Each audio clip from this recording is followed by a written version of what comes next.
What a special treat we have for you this morning. After this Edmonton Oilers victory last night, we have our TSN Edmonton Bureau Chief Ryan Rishaug, and alongside him, our TSN hockey insider, Pierre LeBrun. I mean, this is special stuff. And Ryan, I'm going to start with you.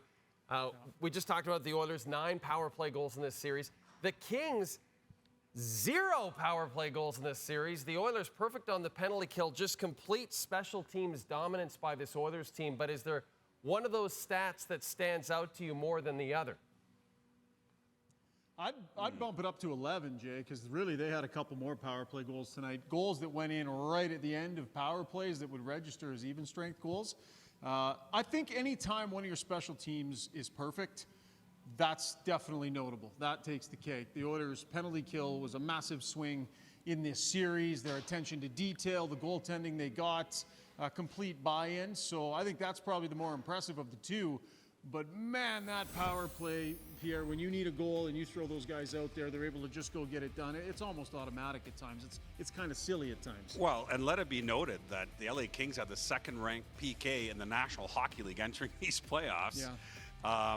And, you know, they've got a former Selke Trophy winner, Nazem Kopitar, one of the best defensive forwards in the NHL, and Philip Deneau, obviously a former Norris Trophy winner, in Drew Doughty, and it didn't matter. The Kings could not figure out how to stop the Oilers' power play. And why is that? Because there's too many options to cover on that power play. And it's going to be a storyline for these entire playoffs until someone figures out a way to slow it down. And one of the things they're so great at, Jay, is roving around, right? Like McDavid, they never really set up the same way. McDavid's always on the move. It's got to be a nightmare for pre-scouts to try and figure out. You know, speaking of storylines, guys, it's funny to think how at the beginning of the series we were talking about how much Stuart Skinner was struggling. And yet, by the end of this series, has he ever rounded out into form? Just 4 goals in his last 3 games. Pierre, how would you assess Skinner's game right now? Yeah, I would give him an A, and I think he was the player that had the most to prove entering these Stanley Cup playoffs. Remember last year against Vegas, he got yanked 3 of his last 4 starts and had to sit on that all summer and wonder, am I the reason why we got knocked out by the eventual Stanley Cup champions? And I think his performance in this series after a bit of a Game 2 wobble has given this team so much confidence of what he can do and what this team looks like moving forward, because they know that he's not a concern. So that's a massive storyline for this team, I think. Yeah, no question. Skinner, you know, Jay, he's interesting. He's an interesting guy. He's very zen. He spends a lot of time on his mental game, trying to stay sharp that way. Very honest in his assessments, but very calm. And I thought after that second game, he was very honest about his own play. And then he proceeded to, you know, play some of his best goaltending as an Oiler. He was fantastic here through the last 3 games. He made a huge difference. Ryan, the Oilers' top guys were fantastic, but what's different about this Edmonton Oilers team, and does it have a lot to do with the depth guys? Yeah, no, and Leon Draisaitl said it's probably one of the deepest teams they've had. So I'll just point to, you know, Derek Ryan is an example, right? So with a minute or so left in the game, Derek Ryan is on the ice defending a lead, has no stick, makes a massive play on the wall that allows him to clear it and take the pressure off.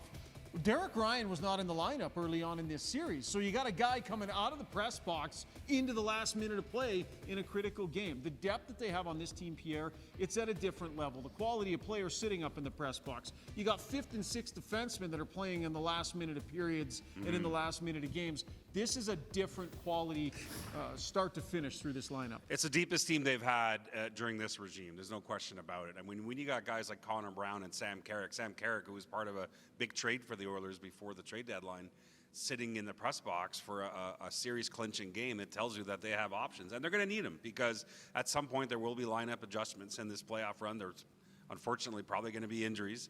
And the Oilers are in a better position now to deal with that than they have been the last couple of years. Absolutely.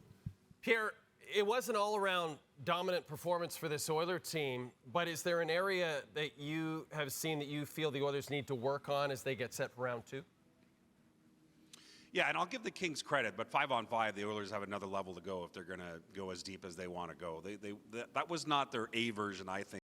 More than offensively. Defensively, they're tremendous. In fact, the way they played 5-on-5 in a third period to close out this series was unbelievable. It showed the maturity and the growth of this team. But offensively, and again, the Kings are a really good stifling defensive team. Yep. So don't lose sight of of the back and forth in that equation. But the bottom line is if the Oilers are going to win again next round, we're going to have to see a little more offensively 5-on-5. Yeah, they did a really good job, Jay, being really patient and defending and not cheating for offense. A few years ago, if the 5-on-5 offense wasn't there, you'd start to see some of that cheating. They didn't do that at all, and I think that's commendable, but at the same time, this is a pretty sharp offensive weapon. There's a lot more left on the table. I think 5-on-5, I think they left quite a bit in the tank, and that's something they'll look to tap into in the next round. And the next round, they await the winner of the Canucks and Predators. Pierre, Ryan, you guys were terrific as usual. Thanks for this. Pleasure.